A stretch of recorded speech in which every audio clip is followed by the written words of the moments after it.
चार क्या है बेगमपुरा? ये क्या है बेगमपुरा?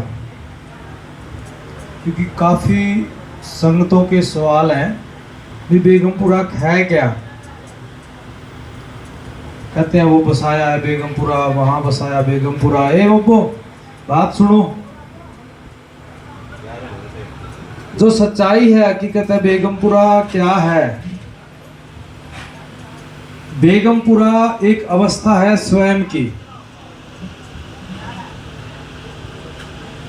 बेगमपुरा एक वो स्थान है जिस स्थान को पाने के बाद उस मालिक की मौज में हो जाता है ये।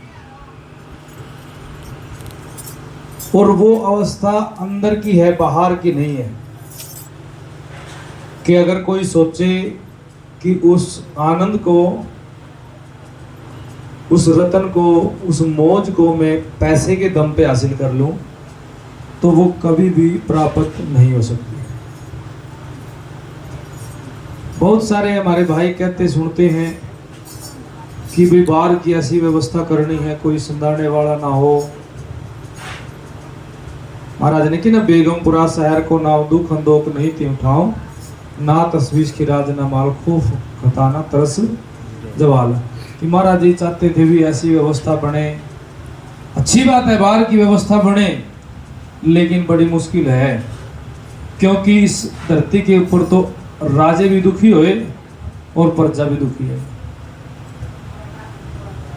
जिनके साथ अर्थ मंझोले चला करे थे वो भी दुखी हुए। चार चार डाल की सेना होया करी थी, रथ पे, हाथी पे, घोड़े पे, पैदल। चार डाल की सेना होया करती जिन राजाओं पे, वो राजे भी यहाँ पे रो के गए संसार से। उनके पास धन दौलत की कमी नहीं थी, हीरे जवाहरातों की कमी नहीं थी। बाहर की दौलत से, बाहर की संपत्ति से कभी भी आप ये नहीं कह सकते कि मैं बेगमपुर का वासी हो गया। बेगमपुरा अंदर की अवस्था है, बाहर की नहीं है। महाराज कहते हैं बाहर खोजत क्या फिरे, घट के अंदर खोज। रविदास उन मुनि साध के देख पिया को ओज। वो जो पिया है ना, जो पिया जिसका शब्द का जिक्र किया है, उसको प्राप्त करना ही बेगमपुरा का वासी होना है। बेगमपुरा वो स्थान है जैसे एक बच्चा अपने माँ बाप से बिछड़ा हुआ है, उसको बहुत सारे खिलौने दिए जाते हैं, बहुत सारे खिलौने, बहुत सारी चॉकलेट टॉफियाँ उसको बढ़ाया जाता है कि भी खा ले, ये खा ले, लेकिन उसको वो खुशी नहीं होती। और जिस दिन वो माँ बाप मिल जाते हैं उस बच्चों को, तो कुछ नहीं, उसको कोई खिलौने नहीं, कुछ नहीं, वो खुशी से झूम उठता है। चाहे भले उसके पास कोई खिलौना है या नहीं है, भले उसने खाना भी खाया नहीं खाया, लेकिन उसको माँ बाप मिले तो वो खुशी से झूम उठे। ऐसे ही ये जो जीव है, आत्मा है, जब परमात्मा को पा लेती है भजन के द्वारा, तब फिर ये वो खुशी से झूम उठती है। और उसी को क्या है, उसी अवस्था को क्या है कि बेगमपुरा शहर को नाम। और जब वाणी सतगुरु दास महाराज जी की अपने वाणी समझी, महाराज कहते हैं बेगम देश बसाया साधो बेगम देश बसाया, बेगमपुरा में वास हमारा असली वो देश कहाया। पाप पुनवा है नहीं साधु न जुगत लखाया, बेगम देश बसाया साधो बेगम देश बसाया। बसाने का मतलब सतगुरु रविदास महाराज जी कह रहे हैं कि भाई मैंने अपनी अंदर की अवस्था को पा लिया, स्वयं की सत्ता को पा लिया। बाहर की संपत्ति से मेरा कोई भी संबंध नहीं रहा। संबंध का मतलब है कि उसमें मेरा वो नहीं रहा, मोह के बीच से मैं आनंद लेऊंगा बाहर से। महाराज कहते हैं बाणी में को बनजारो राम को मेरो टांडो लाद्यो जाई रे, हूँ बनजारो राम को मैं सहज करूं व्यापार, मैं राम नाम तर लाद्या बिखलादी संसार। कि मैं तो नाम का धन बनज करके चला हूं, जो विषयों का, विकारों का जो धन ये संसार लाद के चल रहा है, बुराइयों का, गंदे खान पान का, लेकिन मैं नाम का बनज करके चला हूँ। इस शरीर रूपी गाड्डे में मैं नाम रूपी खजाना भर के इस संसार से, भवसागर से पार होने के लिए चला हूँ। और वार पार के दानियाँ लिख ले हो आल पाताल कि और वार पार के दानियाँ की बहुत सारे संसार में लोग हुए हैं जिन्होंने देखा नहीं, उसको करनी नहीं करी उससे मिलने, लेकिन कथाएं बहुत सारी कथनियाँ कथी लिख ले हो आल पाताल कि कोई कुछ भी लिखे उस परमात्मा के बारे में, लेकिन लिखने से वो आनंद थोड़ी आएगा जितना उसको पाने के बाद आएगा। लिखा पढ़ी में वो आनंद थोड़ी है जितना उसको स्वयं को पाने में है। लिख ले हो आल पाताल मोहे यम दंड न लगी। महाराज कह रहे फिर अब मेरे को यम का कोई दंड नहीं है। तजियल सर्व जंजाल, जैसा रंग कुसुम का तैसा यह संसार। महाराज ने कह दिया ये संसार कैसा है, जैसे सिंबल का फूल होता है। बड़ा प्यारा लगा देखने में, लेकिन महाराज ने कह दिया संसार भी ऐसा ही है, देखने में सुंदर है। जैसा रंग कुसुम का तैसा ये संसार, मेरे रमैये रंग मजीठा।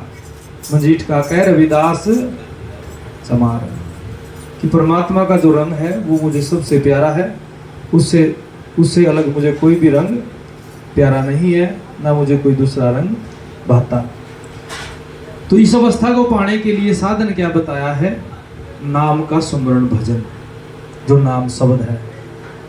अगर वो उसके साथ जुड़ गए, वचन में आकर जुड़ गए, तो आप उसको पालोगे, नहीं तो प्राप्त नहीं कर पाओगे। संपत्ति होना, धन दौलत होना अलग बात है, लेकिन धन दौलत होने के बाद थोड़ा सा दौलत आ जाती है ना इंसान पे, तो वो अपने रिश्ते नातों को भी भूल जाता है, क्योंकि अंधा बना देती है दौलत। हर किसी के बस की बात थोड़ी है। उसको संभालना, उसको कैसे बरतना है, हर किसी के बस की बात थोड़ी है। बहुत सारे किसी के घर में धन दौलत है, उसके बेटे को औलाद ऐसे निकल जाए कि गलत रास्ते पर चले। हम भी देखे हैं बहुत सारे बच्चे ऐसे मिले कि महाराज जी और तो कुछ कमी नहीं, घर में मौज है, घर मकान का नहीं था, मौज है, बड़ी नौकरी पर लग रहा था जी इतने रिटायरमेंट पे इतने पैसे आए थे जी, इतने बड़े दे दिए, इतने छोटे दे दिए जी, और ये पढ़ा दिए लिखा दिए जी, लेकिन गलत रास्ते पर चल रही है। क्या करें जी, माँ बाप भी दुखी, में भी दुखी। अगर उनको सही दिशा में लाते तो वो सुखी होंगे, माँ बाप भी सुखी होंगे। बुराइयों में ना उलझते, गलत संगत में ना बैठते, स्मैक गांजा पता नहीं अनेकों नशे ना लगाते अपने साथ में, तो वो भी सुखी रहते और माँ बाप भी सुखी रहते। तो ये तो बात समझो कि प्रॉपर्टी से, धन दौलत से उस अवस्था को नहीं पाया जाता। उस अवस्था को पाना है तो आपने खुद से संपर्क करना पड़ेगा। पहले मैंने कुछ देर पहले बताया था कि आपके पास एक रतन है, एक डोरी है, और वो डोरी आपकी श्वास की है। अगर आप श्वास रूपी डोरी को पकड़ लेते हो, कम से कम ज़्यादा नहीं 24 घंटे के अंदर आप 24 मिनट दो अपने आप से। 24 मिनट तो उस भजन करो उस मालिक का, नाम शब्द का। तो जब आप श्वास के साथ जुड़ जाओगे, बाहर के पाखंड से भी आपका छुटकारा हो जाएगा। और करत करत अभ्यास के जड़ में तो सुजान, रस्सी की आने जाने तो मन पे पड़े निशान। कि भी अभ्यास बनता चला गया, कभी कभार अभ्यास बनते एक दिन वो अवस्था को पालोगे। जब पाओगे ना सुने तो झूम उठोगे, खिल उठोगे कि भी हाँ हमने पा लिया। जैसे मीरा ने वाणी में कहा है, पायो री पायो में राम रतन धन पायो, कि मैंने भाई पा लिया उस रतन को, उस धन को पा लिया। आज मैं इस दुनिया की सबसे अमीर औरत बनी हूं। मीरा कहती है सबसे अमीर, कि मैंने उस रतन को पा लिया। तो अगर आप भी उस रतन को पाना चाहते हो तो आप सतगुरु रविदास जी के उपदेश पे चलो, सेवा सुमरण करो, भजन करो, गलत खान पान न गलत संगत न छोड़ो। 2 पैसे कहीं परमार्थ में भी लगाने हैं तो अपनी नेक कमाई में तब उसमें से गुरु महाराज के कार्य में लगाओ, जिसने सुकून भी होगा कि मैंने महाराज के इस कार्य में ये सेवा दी है। और जिन्होंने तीन फालतू पाखंड में जाओगे उसका कुछ नहीं है ना। आप कह सकते कि भाई पाप है कि पुण्य कुछ नहीं कह सकते, क्योंकि हमारे तो गुरु के शरणों में ही सब कुछ है, यहीं पे रहना है। बेगमपुरा क्या है?